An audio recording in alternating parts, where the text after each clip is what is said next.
you've already had your guard passed, you know, the person has passed your legs and they got on top of me. Have you here, Professor, on top? And you see, at this point, if you've gotten pinned for roughly 3 seconds, now you're at the mercy of, you know, what they're doing to some extent. For example, if they're holding your head and they're holding an underhook here, you know, it's going to be a little bit difficult for me to try and turn into him and grab at his legs, like try to grab his leg for a single leg. You know, I can't. Like the underhook is blocking me. Cross-face pressure is making it difficult to look that way, right? But, you know, something is open, right? There's always something open. The hips are open, right?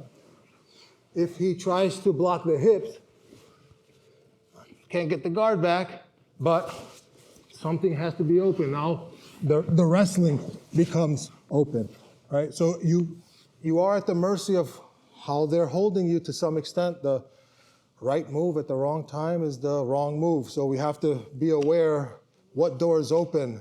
The 3 primary doors, these are the 3 most likely routes of escape is going to be either getting my guard, right? You've seen this. You watch UFC, you watch jiu-jitsu tournaments, getting your legs in front of you. This is one route out of the side control pin, okay? Another route is the underhook, right?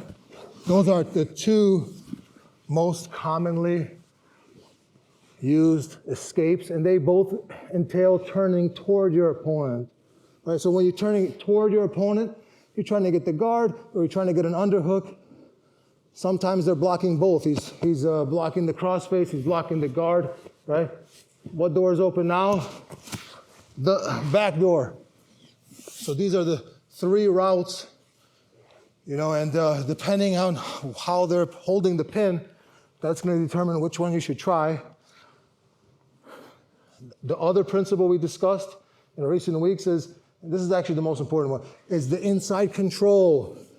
A lot of your suffering comes from being outside.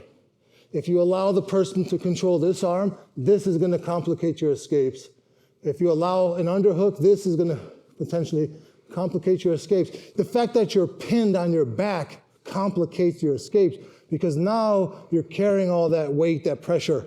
If you were able to be on your side here, just the way your body's positioned, that pressure, like you can hear me talking clearly here, right? If I'm flat on my back with someone resting on my diaphragm, you can hear in my lungs kind of less air, right? So we talked about you have to be on the inside, right? Every limb that you can get on the inside gets you closer and closer to getting your guard back, right? So training partner has a cross-face underhook. Elbow comes in. Windshield wipe the other frame in front of his face. Shin comes in. I have 3 limbs in. Put my shoelaces in. Now it's too late. You'll get out every time. So Thomas, hold this here. Some people might be big and strong, so you're not out immediately, but you have enough tools to start creating more and more space to get your guard back. So we're going to spend 2 minutes each just reviewing this very important principle. Elbow in, forearm in, knee in front of the belt, shoelaces in. Once you put your shoelaces in, I want you to tell your training partner on top, lock their hands together, and I want you to break their grip with all your inside control pieces. So I'm going to have my frame lifting the head, right? I'll have the inside hand get even more inside, boom. And now I use my legs, my frames to kind of break that grip and change the position. Time! All right, so when you turn toward your opponent, you have the guard as a possibility, you have the underhook as a possibility, and you know, that might be, This might be the only door that's open, for me right now.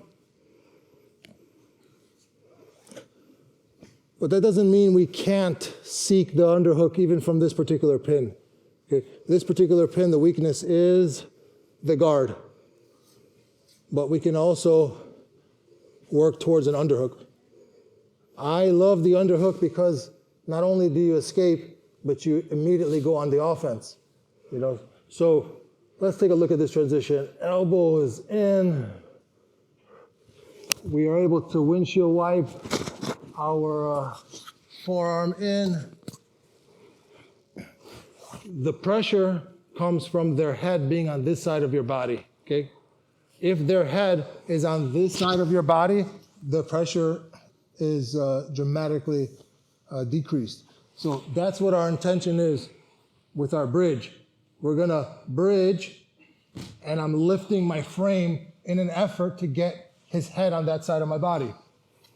Because, as you know, not everyone's gonna allow you for like 1, 2, and give you all those limbs in, right? Sometimes gonna be super tight. I can't, even here, I can't get my, here. The objective is still the same. I need to get his head on this side of my body. And now there's the space to windshield, right? I get his head on this side of my body. I can also start to windshield for my underhook. So let's have our training partner now a little bit tighter now. A little bit tighter, okay? Elbows in, but this is not so easy. So we're gonna bridge with our bicep hitting their ear, top of the ear. Here, boom. And now on the way down, tight windshield wipe. Now we do the same thing. This time, on the way down, we pummel the hand towards the leg, and we're in on the leg. Let's keep this in mind. This is you probably call like single leg, like your underhook, you get to the knees and you have a single leg. But when it comes to finishing it, I should probably find more value. Think about this as like a double leg. The leg that you're holding is not necessarily the one that's gonna tip them over. You wanna keep an eye on the other leg. So a lot of times when we get to this leg, you'll find some people who they'll leave this knee on the ground, and anytime this leg is within reach, now we are looking for that to help us get to the top. So I want you to get to the single leg and start to see if you can reach and tip over the other leg. So I'm in. If it's within reach, I block, and now the arm that was controlling the leg can come to the hip, can drive forward, but I'm gonna drive him over this block. Okay, there's gonna be a variety of ways we can finish once we get to the knees, but I want now the top person, you're actually allowing that too. We're not gonna like make that leg out of reach just yet. You're gonna allow them to get to the knees, and they're gonna try to finish by blocking the opposite leg. Let's go, ready, 2,